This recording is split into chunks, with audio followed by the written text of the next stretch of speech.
Olá, tudo bem? Para essa questão, eu fiz o desenho do gráfico e a gente vai entender por que a gente precisa calcular a área de todo o gráfico. Essa parte aqui, ó,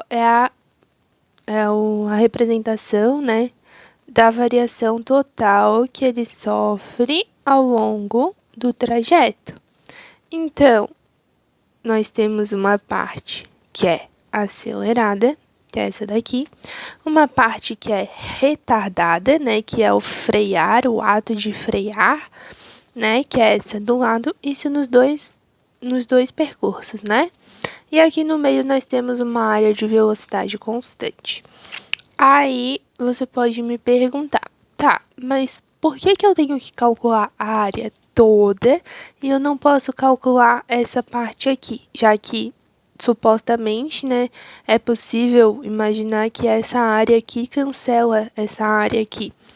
Na verdade, né, quando a gente usa esse ato aí de cancelar uma área em relação a outra, quando a gente parte do pressuposto de que uma área é compensada pela outra, é quando a velocidade indicada é negativa, ou seja, seria necessário que viesse um gráfico assim para cá, mais ou menos, tá?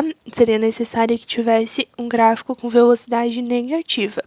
Por quê? Vamos entender aqui na reta, né? O que é cada coisa.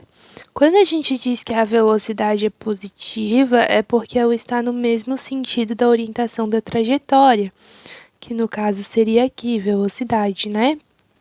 Que o carrinho está andando para a direita. Mas a velocidade negativa seria para cá. Então, como a área sob o gráfico nos fornece o deslocamento, então, para que, por exemplo, um carro saísse daqui, fosse até uma da velocidade, e depois, quando ele começasse a frear, o ato de frear é uma aceleração negativa. A aceleração é igual à variação da velocidade pela variação do tempo, certo? Uma aceleração negativa gera o quê? Gera uma diminuição da velocidade, não uma velocidade negativa. Uma velocidade negativa seria se o carrinho ele parasse, né? E ele começasse a vir para cá, vir para trás até atingir esse ponto aqui novamente. E não é bem assim que acontece, né? Então, aqui, ó, a gente tem o carrinho partindo de 0 metros por segundo. Ele acelera até 10 metros por segundo. E no momento em que ele está acelerando, ele está andando, né? Que ele vai ganhando velocidade. Aí ele fica um tempinho ali com 10 metros por segundo e depois ele desacelera. Ele freia, que é o momento em que a velocidade dele está diminuindo. Mas veja, a velocidade dele está diminuindo, não está ficando negativa. Aqui ele só vai ter 10 metros por segundo, daí depois ele vai ter 9 metros por segundo, 8 metros por segundo e assim por adiante. Ele vai perdendo a velocidade, mas ele ainda possui uma velocidade positiva cada vez menor, mas ainda possui, né? Uma velocidade positiva que está indo para a direita. Com essa velocidade que ele tem, ele ainda continua se deslocando. Por isso que a distância percorrida total, né, é a área total sob o gráfico. Né? O deslocamento realmente seria, você teria que subtrair aqui embaixo e tudo mais. Só que quando a gente pega aqui um movimento acelerado e depois a frenagem, essa frenagem também é andando no mesmo sentido em que ele estava. Só que ele começa a andar perdendo velocidade. Por isso que a gente tem que calcular a área inteira, porque todas elas geram um dado deslocamento para frente, né, no mesmo sentido. Você geraria uma distância, um deslocamento no sentido contrário, apenas se essa velocidade viesse para cá assim, ó, negativa, tá? Quando essa velocidade continua positiva, ele continua se movendo para um mesmo lado, independente da aceleração que ele tenha. Se o sinal da velocidade for o mesmo, ele continua se movendo para o mesmo lado, tá? Então, aqui, ó, ele estava em repouso, né, lá no primeiro semáforo. Aí ele acelera, faz esse percurso e para de novo. Quando ele para de novo é porque ele chega no segundo semáforo, tá? No momento em que ele para, ele espera um pouquinho, acelera de novo, faz um outro caminho e para novamente. Então, aqui ele estava no primeiro semáforo, chegou no segundo semáforo e chegou no terceiro semáforo.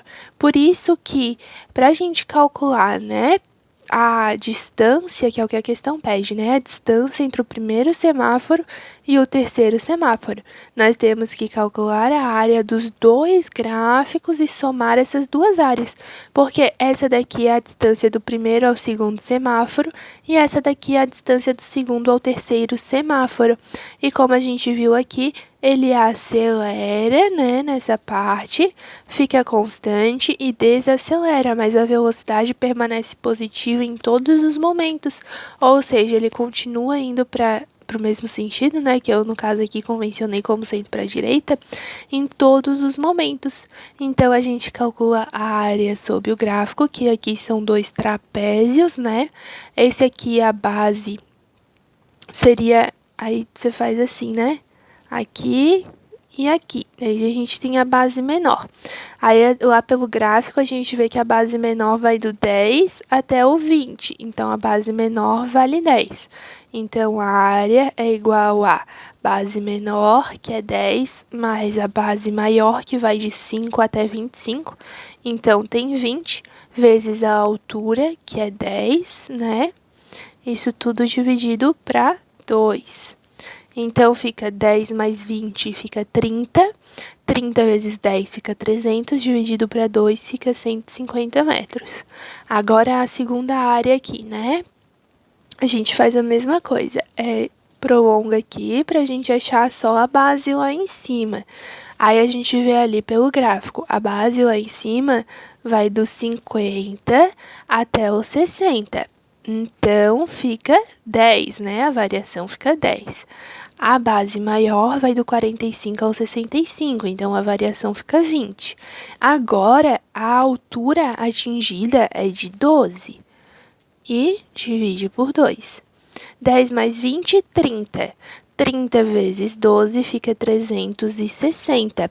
360 dividido para 2 fica 180 metros. Somando isso tudo, nós teremos 330 metros de distância entre os dois semáforos. Então, partindo de todos esses pressupostos, a gente tem que calcular a área sobre os dois gráficos e somar elas para achar a distância total.